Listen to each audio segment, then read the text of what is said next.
Welcome back to All About Winning Daily Fantasy Sports. My name is Ty Patton. In this video, I'm going to break down tonight's Monday Night Football Showdown contest between the Green Bay Packers and the Detroit Lions.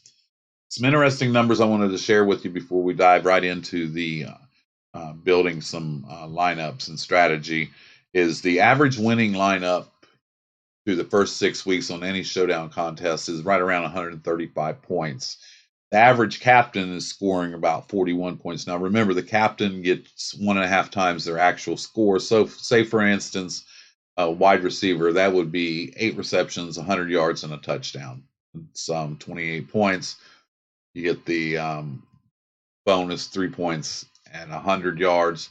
So 28, and then you get the other half. That puts you at 42 points. So that's just some interesting numbers, some things to keep in mind when you're building. And I look at my captains like, can I get to that 41 or 42 point with the captain spot? And getting the captain spot is vitally important in a showdown contest. You need that to win, in GPPs probably to cash, but it's really important to get that position right. That's why I look at the captains that have been used in previous winning lineups. I look back this year and I look at what is the trend and what are the winning lineup builds looking like. And with that being said, the favorite wide receiver captain has showed up in the winning lineup more times than any other at 25%. The underdog running back captain has showed up 19%. The favored quarterback showed up in the captain's position 19%. And the underdog wide receiver has showed up in the captain's position 13% of the time. That comes out to 76% of the winning lineups have had one of those four captains. With that in mind, from tonight's game, the wide receiver from the favorite team to consider for the captain's position would be Valdez-Scantling, Allison, and Kumaro. The underdog running back captain, you'd want to consider Kerryon Johnson. The favorite quarterback captain, obviously, is Aaron Rodgers. And the underdog wide receivers to put in the captain spot are Kenny Galladay and Marvin Jones. Another thing that I do is I look at player props, and they can tell you a lot about what Vegas thinks about a game. One of them that I looked at that I really wanted to share with you is because one of my first thoughts was Kenny Galladay in this game. And he might be a really good pick for the captain or to just definitely have in your lineup. But I thought automatically Kenny Galladay. So I looked at a player prop for one place and it had 5 receptions. And I thought, wow, 5 receptions should be able to get that easy. So then I look back at Kenny Galladay games that he played in Green Bay. He had one game where he had 4 receptions, one game that he had 2 receptions. And this is a different year. But looking back at those type of things, it can make you say, well, maybe and Vegas isn't in the business of giving up money. I've said that a lot in my videos.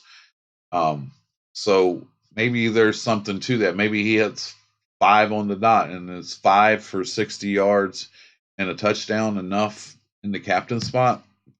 Probably not. I mean, in the flex position, yeah, that's a good base amount of points. So then I also look at past matchups. One thing that I found with this game is Marvin Jones Jr. has had some phenomenal games in Green Bay. One game in particular, he had 7 receptions, 107 yards, and 2 touchdowns. That was 32 points. If you had him in the captain spot for this week, that'd be 48 points. And another game, he had 6 receptions for 205 yards and 2 touchdowns, and that was 41 points. Nothing saying that he'll go out and not get a reception because his matchup tonight is, to me, on paper, is tougher than Galladay's, but that's just something to consider when you're looking at lineups. And, some of the more popular players, recency bias, Aaron Jones from Green Bay is going to be extremely popular in that captain spot. Aaron Rodgers will be extremely popular. Kenny Galladay. So those are just some things to look at, and you definitely want to figure out a way to differentiate yourself and use game script when you're building lineups. I do use an optimizer just to get a randomization of the players that I like. I usually pick out 4 or 5 captains that I like and put a percentage on them. Tonight I liked Kerryon Johnson, Matt Stafford, Rodgers, Jones, Galladay, Jones Jr., and I also added Jimmy Graham in there because remember Devontae Adams is out tonight, and Valdez Scantling and Allison are nice receivers, but they're not Devontae Adams. And I just did see one game in particular where Rodgers was looking to Graham a lot, so he might be the player that he goes to, and I wanted to have him, just to balance out my captains a little bit. And the optimizer I use, I'm able to adjust the minimum and maximum exposures, and I usually make it pretty even. Like tonight, I did for 60 lineups. I won't put 60 lineups in any contest, just not financially able to do that at this point. I have nothing against anyone who wants to do that. Matter of fact, and I wanted to get this plug in, and that video is going to be coming after this one. If you would have used my player pool that I developed this past week and used any of those players and put them in an optimizer, I put them in an optimizer and only was able to get 108 combinations with the players I have. But in those 108, there was a lineup that actually scored more than the winning Millie Maker on Draftkings yesterday. So I just wanted to get that plug in, but you'll see that in my next video that'll be following this, where I recap week 6. Anyway, back to the showdown. I put those captains in, and I'm going to share with you the very first lineup that the optimizer spit out with the players that I had selected. I don't necessarily use all the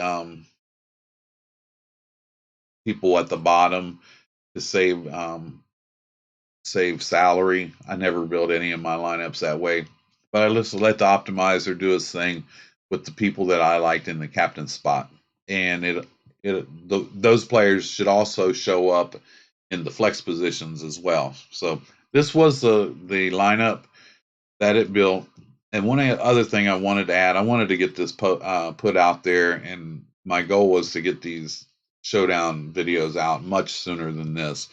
But one other thing I wanted to mention is I when I'm building these lineups, I only want to use one out of the group of the 2 field goal kickers and 2 defenses.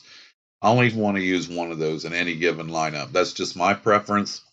Kickers do provide a better floor, and truthfully, I tend to like the home field goal kicker. He's just a kick in there, win, and all that. He's home. That's just my preference.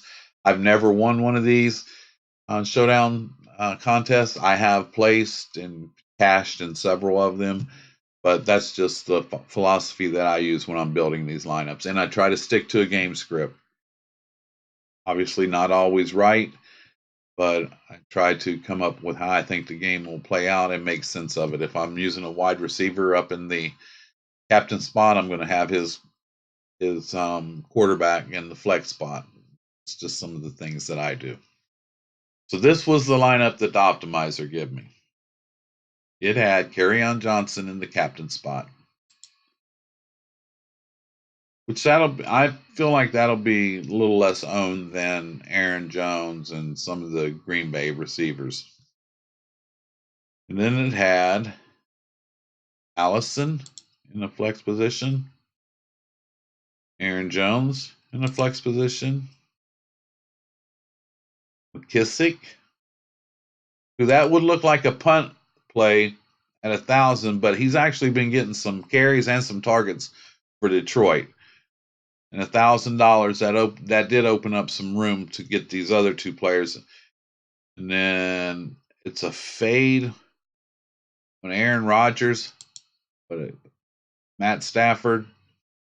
and another Valdez-Scantling. Now, what this does, you have Kerryon Johnson up here in your captain spot with Allison and Valdez-Scantling here. This actually allows you to get exposure to Aaron Rodgers as well. If if Rodgers has a big game, it's probably going to be to these two receivers. Now, I don't have Jimmy Graham in there, but you could possibly pull one out and put Graham in. But these are the two main targets for Rodgers with Devontae Adams out. So there you go. That's an example of a lineup build. And you could, like I said, you can move these things around. You could take Allison out, and you could get Jimmy Graham in there. You could also get. No, you couldn't get Galladay. If you put, and Jamal Williams is back tonight, so you could go double running back. That's kind of iffy, but there have been games where Jones does the work between the 20s, and then Williams punches it into the end zone. And you could take Kissick out, and that would free up 3,100. Jake Kummer is another target of Rodgers, so that's pretty strong Green Bay onslaught there. You got Johnson and Stafford obviously getting all the points for Detroit, and then you have all kinds of different options for Green Bay to score. And you're always you're not going to be able to put all the studs in there. You're going to have to take a stand and fade someone. Tonight, I'm going to fade Aaron Rodgers in a lot of my lineups, and that's just how I'm going to build my lineups. 5,200 for Williams is a lot for a backup running back who may or may not take the field, but I do think he'll get some carries. But if you wanted a safer floor, you could plug that field goal kicker in there. That leaves you 1,700. Take out Kumaro. Leaves you 3,600. Like I said, I don't like to use more than one kicker or defense. That's one of the four, by the way. You could put Kumaro back in there. That's a pretty good. Then still you leave 1,700 on the table, and that's, I wanted to mention that too. The average winning lineup through the first 6 weeks has had an average of salary 49,000. So the average winning lineup's actually leaving $1,000 on the table. So there you go. It's a quick lineup build tonight. Have fun with it. Use some strategy. Mix it up a little bit. Make yourself different. Don't be afraid to make a stand. I will be back to recap week 6. I gave you my little plug a little bit ago about the player pool that I had. Hopefully some of you who view my videos use that player pool and built a winning lineup, or actually some lineups that cashed for you. I'm eager to hear that. I have talked to a few of you. Moving forward, I plan to I want to make this channel grow, obviously, and I want to have more interaction and get some talking among people. Minds that work together can create some big things. So I appreciate the guys that have reached out, and I encourage you to drop any comments below, and I'll get back to you. This past weekend, I was out of town, but moving forward, I won't have that issue. That's why I posted all my videos last week. Had them all done by Friday. But I will be coming back to recap week 6. Wednesday we'll be doing quarterback. No, tomorrow, Tuesday, we'll be doing quarterback. Sorry, Wednesday we'll be doing running back. Thursday we'll be doing wide receiver. Friday we'll be doing defense, special teams, and tight end. And Saturday we're going to do lineup building, and I'm going to do a game-by-game breakdown, something a little bit different that I wanted to try out. So I appreciate you joining me. If you'd hit that like button, subscribe button, hit that notification bell so you get notified when my next video posts, I'd really appreciate it. Have fun, build some winning lineups. I'll see you real soon. This is all about winning daily fantasy sports. My name is Ty Patton. I'll talk to you in a little bit.